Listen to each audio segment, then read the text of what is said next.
जय हिंद साथियों, स्वागत है आपका अपने यूट्यूब चैनल स्टडी विथ उदय में। दोस्तों, पिछली वीडियो में हमने प्रकृतिवाद का अर्थ और परिभाषा समझा था। आज इस वीडियो में हम प्रकृतिवाद और शिक्षण के तरीके, मतलब प्रकृतिवाद के अनुसार शिक्षण के क्या तरीके थे, शिक्षा का क्या प्रयोजन था, शिक्षा में प्रकृतिवाद का योगदान क्या रहा और प्रकृतिवाद के प्रमुख सिद्धांत का विस्तार से अध्ययन करेंगे। यदि दोस्तों आपने पिछला वीडियो नहीं देखा है तो डिस्क्रिप्शन बॉक्स में आपको लिंक मिल जाएगा, आप वहां से जाके वीडियो को देख सकते हैं। तो चलिए दोस्तों, हम पहले अध्ययन करते हैं प्रकृतिवाद के प्रमुख सिद्धांत। तो दोस्तों, दिमाग जो होता है मनुष्य की ताकत और शरीर द्वारा संचालित होने वाली समस्त क्रियाओं का स्रोत है।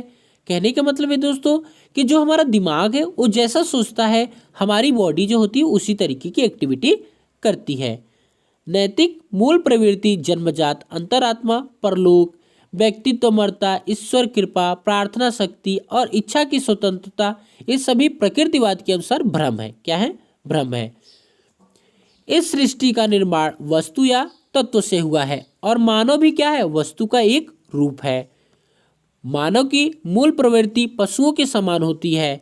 जैसे कि दोस्तों, जो क्रियाकलाप पशुओं के द्वारा किया जाता है वही मानव के द्वारा भी किया जाता है। जैसे हमारा भी क्या होता है? उठना, बैठना, भोजन करना, सांस लेना, जैसे हम में होता है वैसे ही मानव में भी और पशुओं में भी होता है। लेकिन अंतर सिर्फ एक होता है कि उसमें विवेक नहीं होता है और हम में विवेक होता है। विकास की प्रक्रिया में मस्तिष्क एक घटना है। विकास की प्रक्रिया में मस्तिष्क एक घटना है। यह उच्च कोटि के जीवों में अधिक विकसित नाड़ी मंडल का समूह है।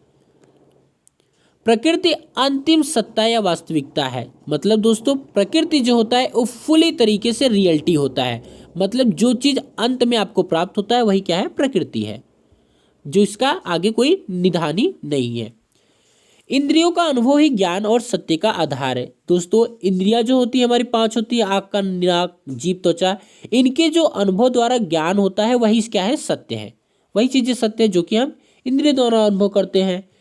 मनुष्य के सांसारिक जीवन की भौतिक दशाएं विज्ञान की खोजों और मशीनों के आविष्कारों के माध्यम से परिवर्तित कर दी गई है।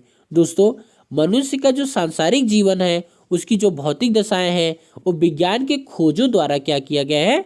परिवर्तन कर दिया गया है। वास्तविकता की व्याख्या केवल प्राकृतिक विज्ञानों द्वारा की जा सकती है। दोस्तों, जो रियलिटी होती है, यदि आप उसकी एक्सप्लेनेशन करना चाहते हैं तो सिर्फ और सिर्फ आप नेचुरल साइंस के थ्रू ही कर सकते हैं। प्रत्येक वस्तु प्रकृति से उत्पन्न होती है और उसी में विलीन हो जाती है। दोस्तों, जैसे कोई पुष्प होता है वो प्रकृति में ही उत्पन्न होता है और जब उसका डेथ हो जाता है, जब उसकी लाइफ खत्म हो जाती है तो क्या होता है? मिट्टी में ही विलीन हो जाता है। कहने का मतलब है कि प्रत्येक जो भी वस्तुएं होती हैं वो प्रकृति से उत्पन्न होती हैं और उसी में अंततः जाके खत्म हो जाती हैं। प्रकृति के नियम अपरिवर्तनीय है, इसमें कोई परिवर्तन नहीं किया जाता। जैसे दोस्तों कहा भी जाता है कि चेंज इज नेचर, बदलाव ही क्या है? प्रकृति है। अपरिवर्तनीय प्राकृतिक नियम सब घटनाओं को भली प्रकार स्पष्ट करते हैं। प्रकृतिवाद के अनुसार समाज व्यक्ति के लाभ के लिए है। दोस्तों, प्रकृतिवाद ये मानता है कि जो समाज है यह व्यक्ति के लाभ के लिए है, अतः समाज का स्थान व्यक्ति के बाद आता है। प्रकृति में धर्म एवं ईश्वर का कोई स्थान नहीं है। दोस्तों, प्रकृतिवाद वाले विचारधारा वाले मानते हैं, उनका ऐसा सिद्धांत है कि प्रकृति में धर्म और ईश्वर का कोई स्थान नहीं। मतलब वो दोस्तों कैसे होते हैं? नास्तिक टाइप के होते हैं। शिक्षा का प्रयोजन क्या होता है दोस्तों प्रकृतिवाद में? तो प्रकृतिवाद व्यक्ति के स्वाभाविक गुणों की रक्षा करना चाहता है। दोस्तों, जो प्रकृतिवाद होता है यह व्यक्ति के स्वाभाविक गुणों की रक्षा करना चाहता है। यह एक ऐसे समाज की स्थापना करना चाहता है जिसमें व्यक्ति के स्वाभाविक अधिकार सदैव सुरक्षित रहे। शिक्षा का प्रमुख उद्देश्य एक ऐसे समाज की स्थापना करना है जिसमें समानता, भ्रातृत्व, सरलता और तथा स्वतंत्रता के स्वाभाविक गुण समाज के सदस्यों में वर्तमान में रहें। दोस्तों, जैसा कि वर्तमान दृष्टि में क्या माना जाता है कि आप एक उत्तम व्यक्ति तभी कहलाते हैं जब आपके पास ज्ञान हो, और ज्ञान का रिलेटेड ज्ञान से क्या मतलब कि जब आप किसी भी चीज़ों में समानता ढूंढते हैं, भ्रातृत्व का आपको भाई पर भाईचारे की भावना हो, आपका व्यवहार सरल हो और आपको स्वतंत्र रहने के स्वाभाविक जो गुण होते हैं वही क्या है? आपका एक अच्छा शिक्षा माना जाता है प्रकृतिवाद के अनुसार। इस प्रकार प्रकृतिवाद के शिक्षा उद्देश्य से हमें व्यक्तित्वता की झलक देखने को मिलती है। रूसो एक ऐसी शिक्षा व्यवस्था की कामना करता है। दोस्तों, जो रूसो थे एक ऐसी शिक्षा व्यवस्था की कामना करते थे जो कि कृत्रिम समाज, जो कि बनाया गया समाज है, इसकी झंझटों तथा अधिकारवाद के बंधनों से मानव की रक्षा करेगा। प्रकृतिवाद के अनुसार प्रत्युत शिक्षा स्वयं जीवन है। प्रकृतिवाद क्या मानता है कि प्रत्युत जो शिक्षा है वही स्वयं जीवन है। शिक्षा कोई ऐसी प्रक्रिया नहीं है जो बाहर से बालक पर लादी जाएगी, वरन शिक्षा तो बालक के विकास की एक प्रक्रिया है। शिक्षा का प्रधान उद्देश्य एक ऐसे स्वाभाविक राज्य की स्थापना करना है जिसमें व्यक्ति के स्वाभाविक अधिकारों की रक्षा होती है, जिसमें साधारण जनता की स्वाभाविक रुचियों का प्रावधान रहता है, जहां व्यक्ति की स्वाभाविक इच्छाओं और रुचियों का अवदमन नहीं किया जाता, और जहां कृत्रिम समाज के कृत्रिम कलाओं और विज्ञान को घृणा की दृष्टि से देखा जाता है। प्रकृतिवाद और शिक्षण विधियां, मतलब दोस्तों प्रकृतिवाद में शिक्षण की विधियां क्या है उसके बारे में हम जानते हैं। तो प्रकृतिवादियों ने कौन कौन सी शिक्षण विधियां अपनाई है यह जान लेना भी आवश्यक है कि किन सिद्धांत पर उन्होंने अपनी विधियों को आधारित किया है। पहले उन्होंने कहा कि करके सीखना। प्रकृतिवादी करके सीखने पर बल देता है। दोस्तों, जो प्रकृतिवादी होता है एक करके सीखने पर विशेष बल देता है कि जब आप कोई काम करते हैं और जो सीखते हैं वही आपका महत्वपूर्ण होता है। उसके अनुसार बालक स्वयं कुछ करके सीखता है। स्वानुभव द्वारा सीखना। प्रकृतिवादी स्वानुभव के द्वारा सीखने को महत्व देता है। उनका कथन है कि बालकों को पुस्तकों से घेरना नहीं चाहिए, बल्कि उन्हें प्राकृतिक परिस्थितियों से घेरना चाहिए जिससे वे स्वयं ज्ञान प्राप्त कर सके। रूसो के अनुसार दोस्तों, अपने छात्र को मौखिक पाठ मत पढ़ाओ, उसे केवल अनुभव द्वारा सीखने दो। According to Rousseau, give your school no verbal lesson, he should be taught by experience alone. प्रत्यक्ष अनुभव द्वारा सीखना। तो दोस्तों, प्रत्यक्ष अनुभव द्वारा सीखना मतलब कि प्रकृतिवादियों का मानना है कि बालक को सामाजिक जीवन के प्रत्यक्ष अनुभव का अवसर प्रदान करना चाहिए। बालक को नागरिकों के अधिकार और कर्तव्य नहीं बतलाने चाहिए, बल्कि उसे प्राकृतिक समाज के रूप में संगठित करके सिखाना चाहिए। खेल द्वारा शिक्षा। तो दोस्तों,